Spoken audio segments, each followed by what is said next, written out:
ओम नमः शिवाय। तर मी आज तुमच्यासोबत शेअर करणार आहे मी केलेले 16 सोमवार व्रत। माता पार्वतीने महादेवांना प्राप्त करण्यासाठी 16 सोमवारचा उपवास केला होता। तर आता मी हा उपवास कसा केला आहे याची माहिती मी तुम्हाला थोडक्यात सांगते। मी कर्नाटक साईडला राहते आणि इथे राहणाऱ्या गुरुजींनी ज्याप्रमाणे नियम आणि अटी सांगितलेले आहेत 16 सोमवारचे, त्याप्रमाणे मी हा उपवास केलेला आहे। 16 सोमवार हे व्रत श्रावणाच्या कोणत्याही सोमवारपासून सुरू करायचं आहे। गुरुजींनी सांगितल्याप्रमाणे वारुळाची माती आणायची आणि त्या मातीचे आपण 16 लिंग तयार करायचे असा नियम होता। तर वारुळाची माती आणायला गेलो आणि वारुळाला दूध पाणी वाहून बेलपत्री विभूती लावून दही भाताचा नैवेद्य दाखवून वारुळाची माती घेतली आणि नागदेवताला म्हटले की माझं हे 16 सोमवार व्रत सफल होऊ दे, काही अडचणी येऊ देऊ नकोस, आणि नतमस्तक होऊन माती घेतली। त्यानंतर ही माती गठ्ठे गठ्ठे होते, त्यामुळे ती माती एकदम बारीक फोडून घेतली। त्यानंतर एका चाळणीच्या साहाय्याने ती चाळून घेतली। आपल्याला 16 लिंग करायचे, त्यामुळे तेवढी माती मी इथे आणलेली आहे।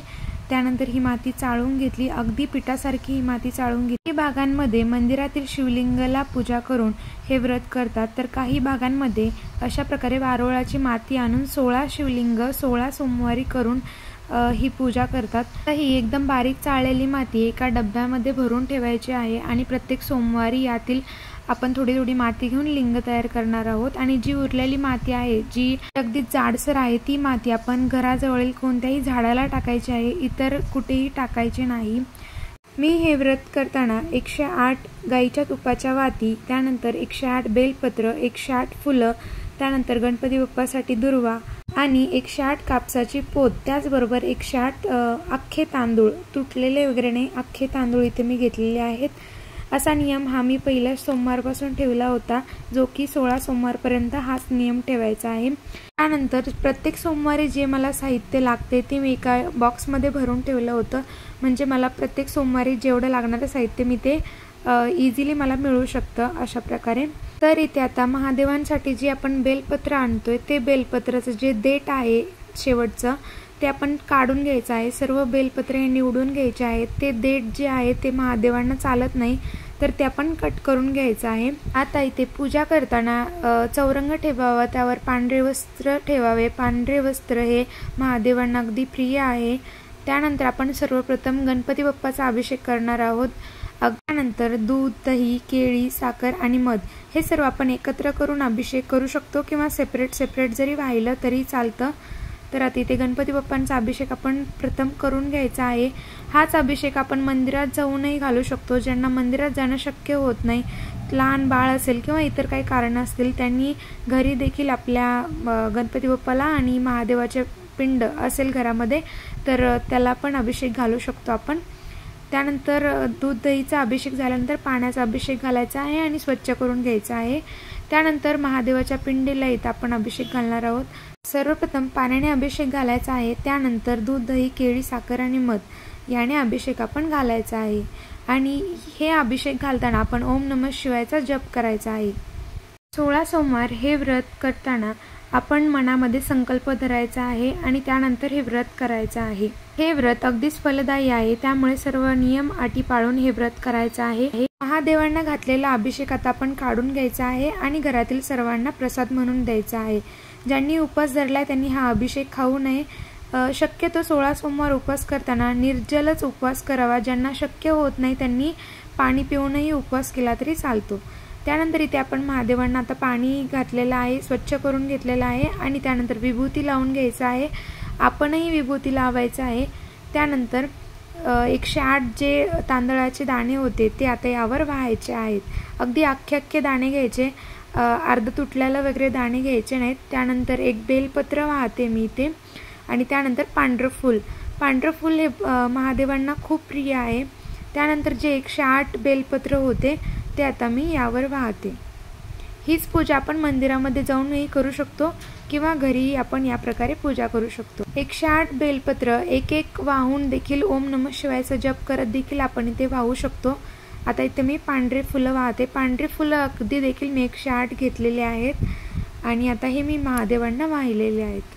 16 सोमवार व्रत करताना ब्रह्मचर्य हे अगदीच पाळायला पाहिजे।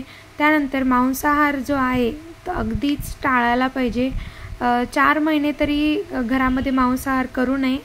आता इथे कापसाची जी पोत आहे, वस्त्र म्हणतो आपण त्याला, ते इथं व्हायचं आहे। ही पोत अगदी पांढरीच हवी, याला कुंकू वगैरे लावायचं नाही। त्यानंतर 108 वातींचं गाईच्या तुपाचा दिवा इथे लावायचा आहे। गणपती बाप्पाची आरती म्हणायची आणि त्यानंतर महादेवांची आरती म्हणायची। महादेवांना अभिषेक ही पूजा मी सोमवारच्या पहाटेला केलेली आहे, किंवा अभिषेक हा आपण मंदिरात जाऊन केला तरीही चालतो। तर आता इथे आपण सायंकाळची पूजा करूया। 16 सोमवार करताना पूजा नेहमी ही सायंकाळीच करावी। आता इथे मी जी आपण वारुळाची माती आणली होती त्याची आपण इथं आता महादेवाची पिंड बनवून घेणार आहोत। अगदी थोडंसं पाणी टाकून इथे आता मी पिंड तयार करत आहे। इथं ही पूजा मी एका चौरंगावर मांडणार आहे, त्यावर मी पांढरे वस्त्रही ठेवलेले आहे, त्याचबरोबर समयाही लावलेल्या आहेत। आता इथे जी मातीचा गोळा करून घेतलेला आहे, एकच गोळा करायचा आहे आणि त्याचीच आपण पिंड तयार करायची आहे। असं नाही की 1-2-3 गोळे तयार केले आणि त्याला जोडून पिंड तयार केलं, असं करायचं नाही। एकाच गोळ्याचं आकार देत आपण पिंड तयार करायचे आहे। इथे तुम्ही बघू शकता।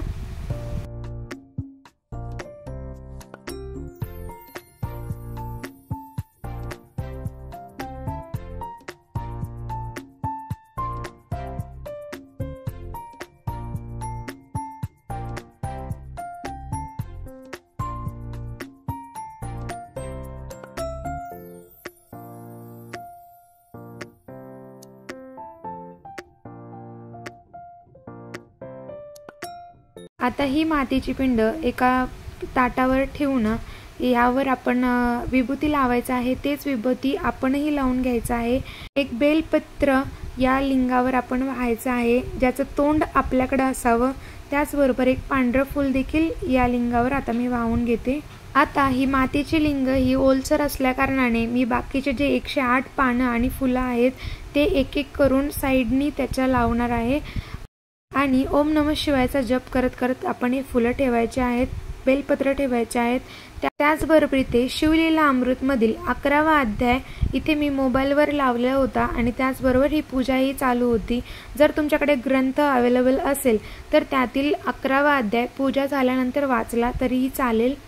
तर अशा प्रकारे सर्व मी बेलपत्र आणि फुलं कडेनी लावून घेते। 108 सर्व असं लावून घ्यायचे, जप करायचा ओम नमः शिवायचा। नंतर बेलपत्र आणि फुलं वाहून झाल्यानंतर इथे आपण वाचणार आहोत 16 सोमवार व्रतकथा वाचून झाल्यानंतर आपण गाईच्या तुपाच्या ज्या 108 वाती केल्या होत्या त्या वातींचा इथे दिव्या लावायचा आहे आणि त्या दिव्यांनी गणपती बाप्पाची आरती, त्यानंतर महादेवांची आरती म्हणून आपलं व्रत हे पूर्ण करायचं आहे।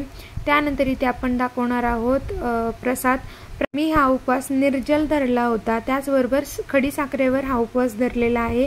तर इथे पूजा झाल्यानंतर आपण खडीसाखरेचा नैवेद्य दाखवायचा आहे। नैवेद्य हा 3 भागांमध्ये करायचा आहे, एक म्हणजे देवाला, दुसरा म्हणजे आपल्याला आणि तिसरा म्हणजे गाईला। या सोमवारचं व्रत हे तुम्ही खडीसाखरेवर पण धरू शकता किंवा मलिदा करून पण धरू शकता। मलिदाचे 3 भाग करायचे। तर इथे आता संपूर्ण पूजा झालेली आहे, त्यानंतर नैवेद्यही दाखवलेला आहे। आता गाईसाठी आपण नैवेद्य देऊन यायचा किंवा देवाला जो नैवेद्य आहे तो देवळातील ब्राह्मणांना आपण देऊ शकतो। आणि पूजा बघू शकता तुम्ही, मस्त अशी पूजा झालेली आहे, अगदी मन असं प्रसन्न होऊन जातं।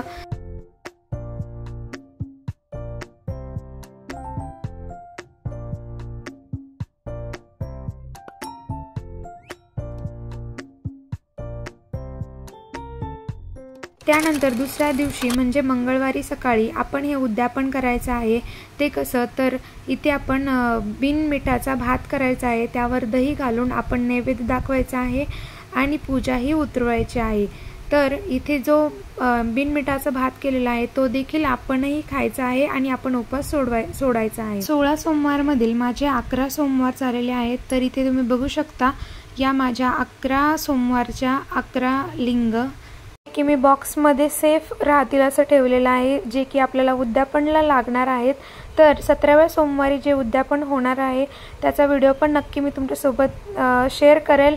त्यासाठी आपल्या चॅनलला सबस्क्राईब करा। थँक्यू।